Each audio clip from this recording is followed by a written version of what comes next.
Authentic leadership goes beyond the titles in the corner offices.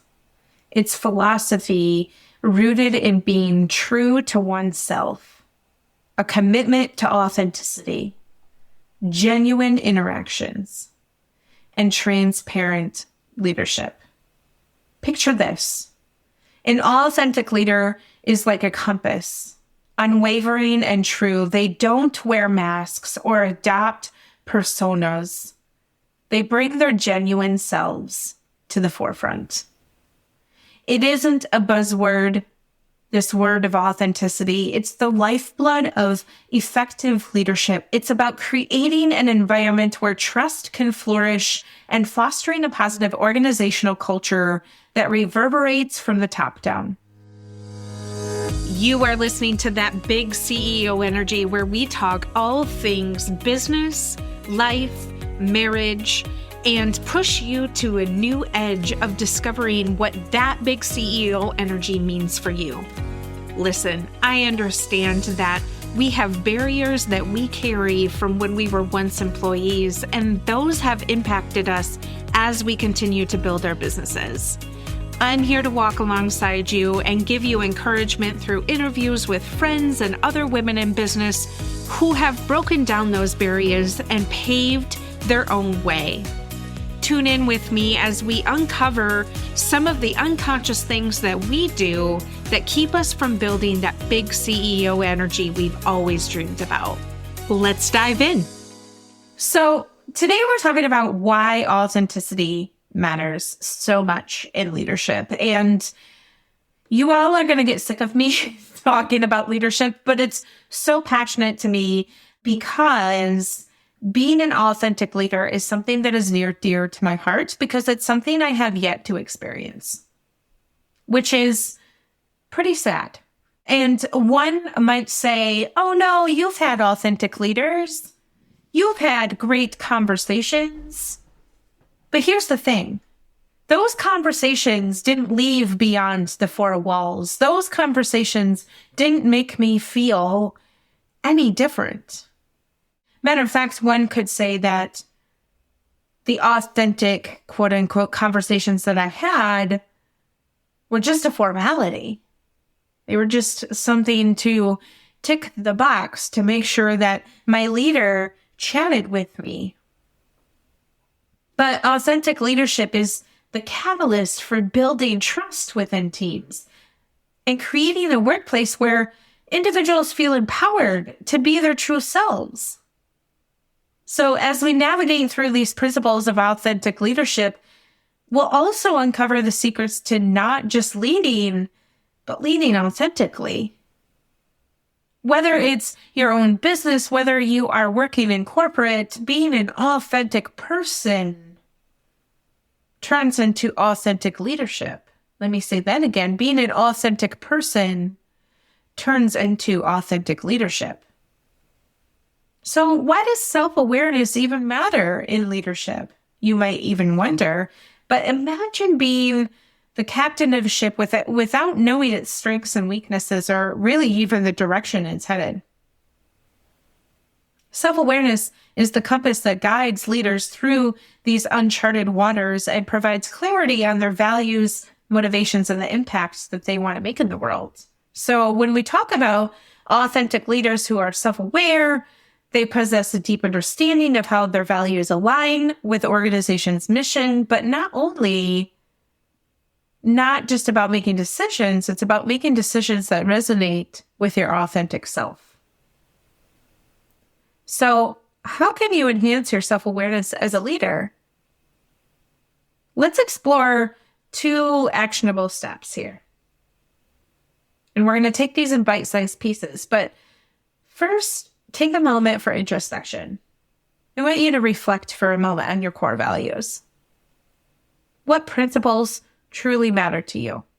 To you, not to you as a leader, not to you as a mom, not to you as a sister or a friend or a daughter. What principles truly matter to you?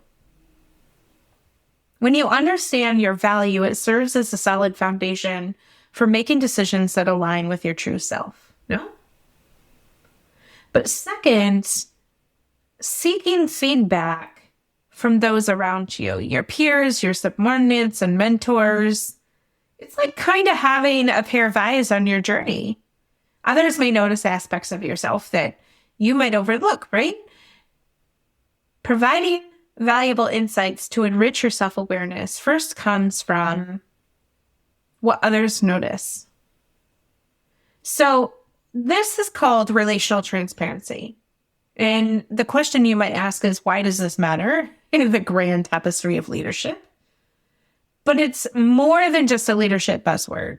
Relational transparency is really the cornerstone of building trust, right? And creating an environment where your team members feel empowered to express themselves openly.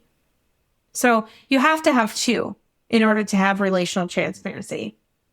So the relation, right, is building the trust and creating the environment where you feel relational and you know that it's relational. But then it empowers those folks to be transparent and show up as themselves. Picture this principle as really the glue that binds the authentic leaders in their teams, right? It's about being open and honest. But more importantly, it's about creating a space where trust can flourish naturally. And so when you're an authentic leader, you really start to understand that trust is the currency of effective leadership. It's really the bedrock upon which high-performing teams are built.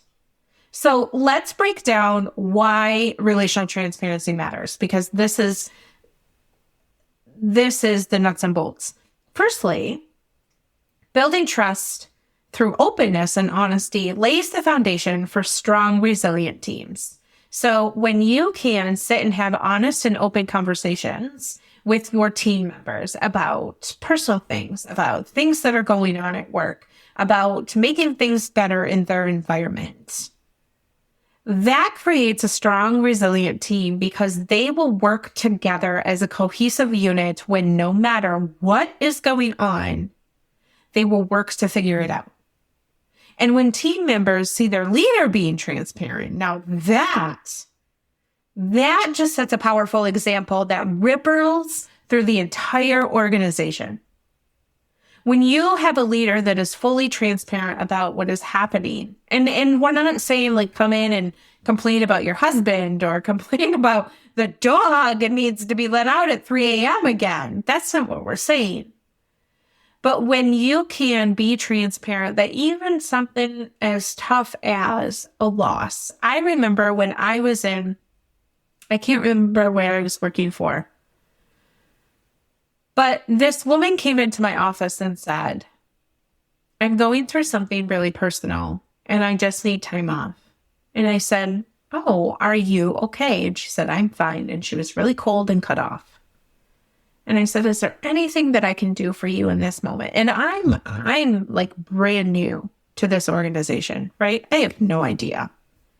And she just started crying. And she said, do you know that you're the only person that has asked me if they could do something for me? And then she said, I've been going through cancer treatments and I'm exhausted. I'm exhausted. And I was dumbfounded because I thought, how did anybody not know? How did anyone not know? And I started crying, just as I am right now. And I said, I'm really sorry that nobody has taken the time to get to know you. And it wasn't get to know you about how many dogs you have or how many kids you have or what you're having for lunch today. No, I want to get to know you. What makes you tick? What don't you like? What sets your soul on fire? She couldn't even talk about that because she had to show up for her paycheck. And nobody stopped to think or even look at her and think that something was off. So her roads were crossed, and that was hard, and she had to quit work. Now, here's what I have to say about that. She didn't even know what options were available to her, because HR sat in an office. HR was just the place to go to be reprimanded. How disgusting. How heartbreaking that she had to wave her own white flag to be noticed, to be heard, to be seen. That's not authentic leadership. Authentic leadership is sitting in the shit, sitting in the muck with them, letting them be seen, letting them be heard, creating and building trust through openness and honesty lays the foundation for strong, resilient teams. But secondly, and most important, transparent leaders cultivate an environment where team members feel safe to express themselves. This woman didn't even feel safe. But just imagine for me, even if you are a solopreneur, right? This is for you too, because imagine a place, your workplace, where ideas can flow freely, your voice is being heard. That's the magic of relational transparency. Because if you are doing that for yourself and you know how that feels, and you're creating an environment like that, when you start to build a team, right? When you start to get team members or contractors or whoever that is, I don't care if it's a contractor or an employee, you're still leading people. You still have to be an authentic leader.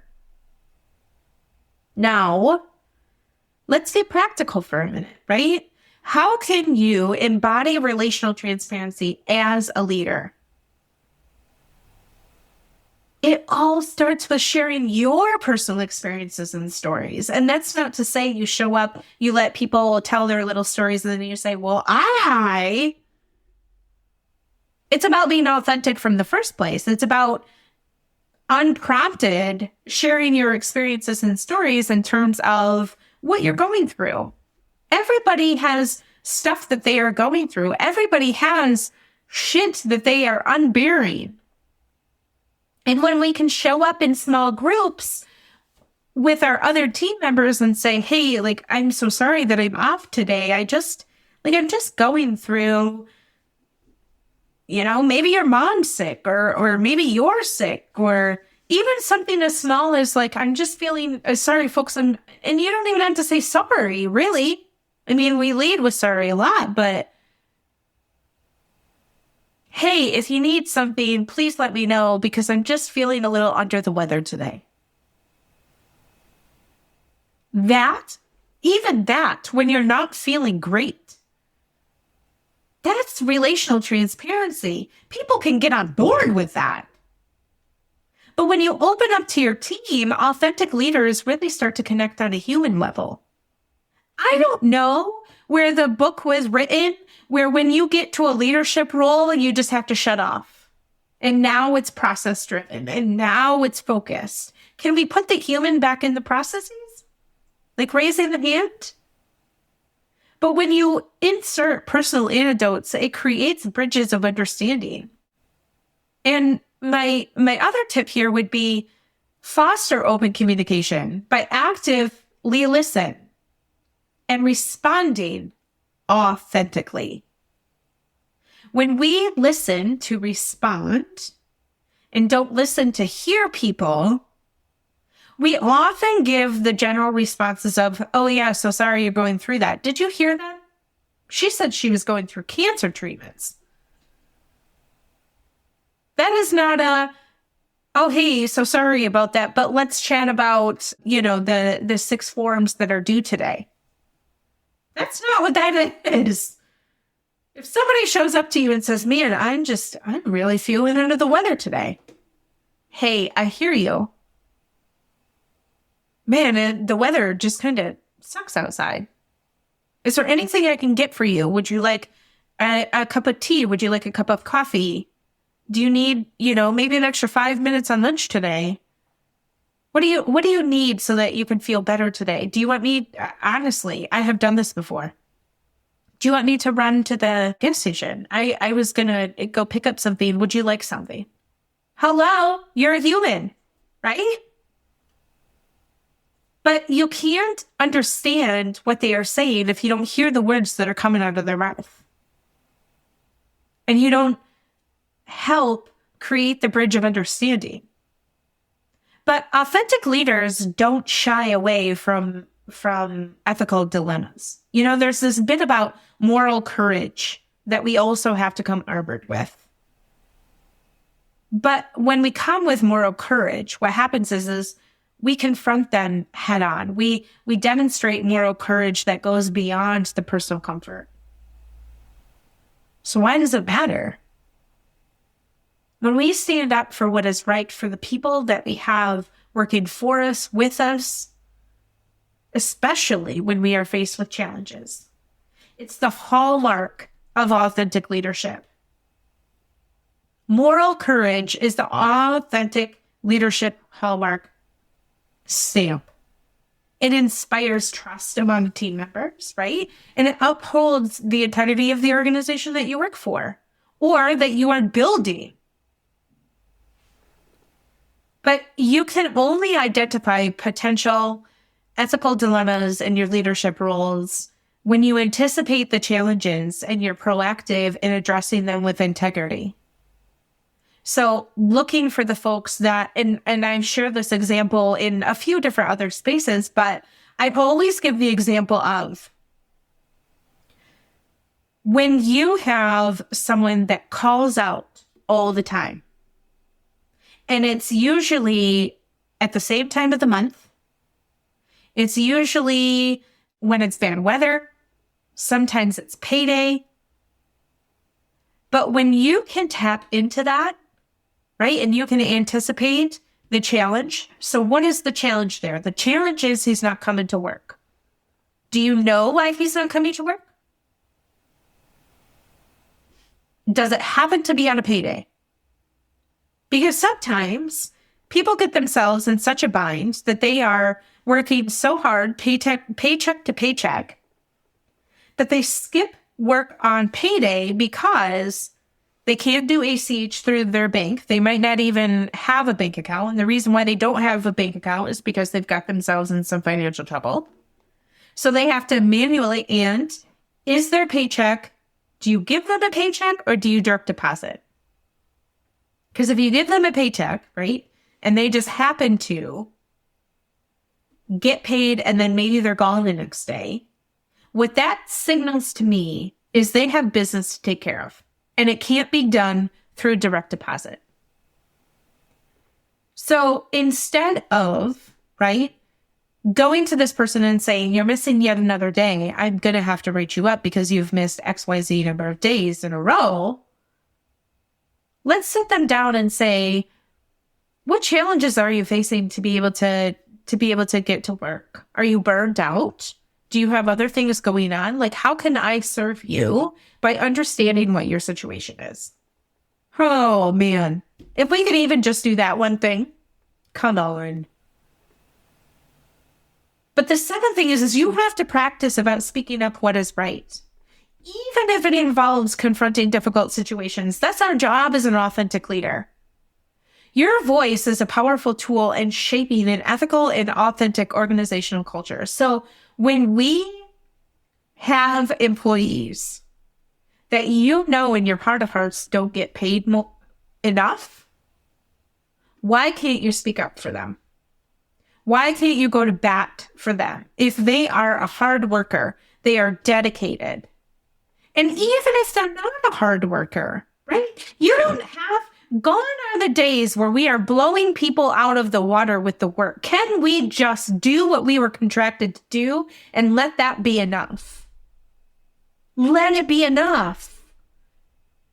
Because not everybody is the stellar employee that works their ass off to save face, to hopefully get promoted to the next level. Not everybody wants to do that, but the people that don't want to do that should also be celebrated.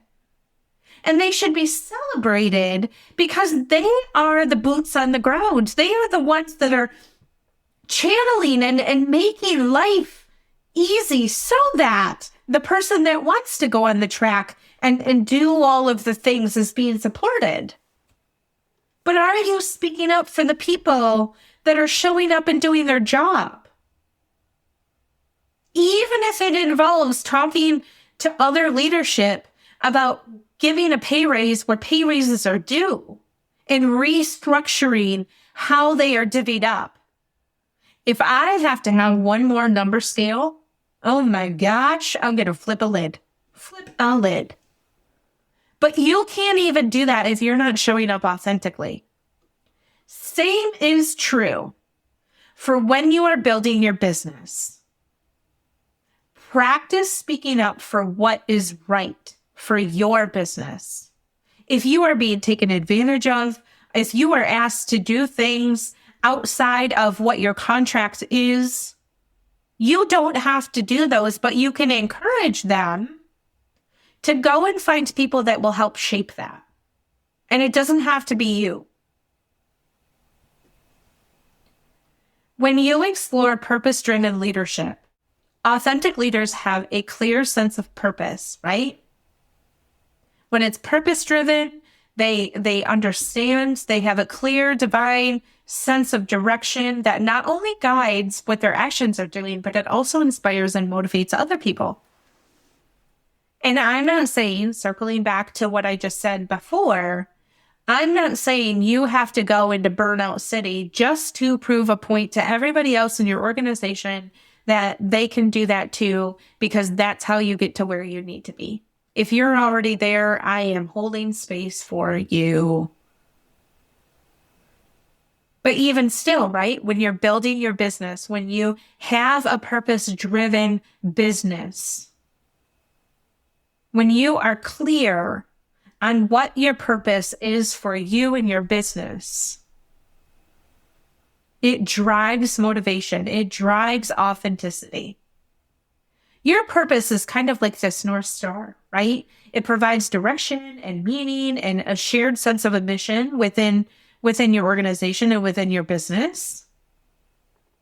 But you have to first define what those personal and business purposes are, right? You got to get clear and clarify what your values and your mission is that drives your leadership type of style. But then you also have to align what those daily tasks and long-term goals are with the overarching purpose. And it's not just about a statement. It's really about daily commitment over and over and over that permeates every aspect of you as a leader. Friends, authentic leadership is powerful, but you can only get there by working on yourself. And when you work on yourself first, it flows into other people where they want to be in authentic spaces with you. They want to cultivate other authentic places within your organization and within the place that you work.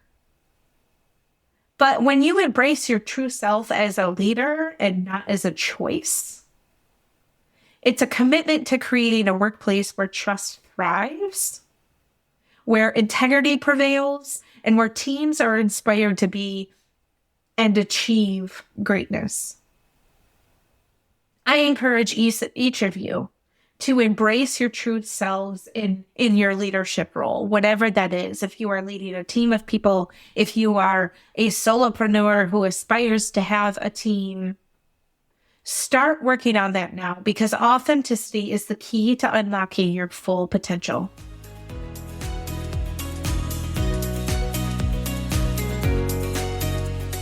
Thanks for tuning into the show today.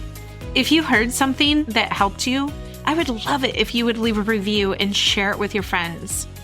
This helps more people just like you become inspired to move the needle of their big CEO energy into a positive direction.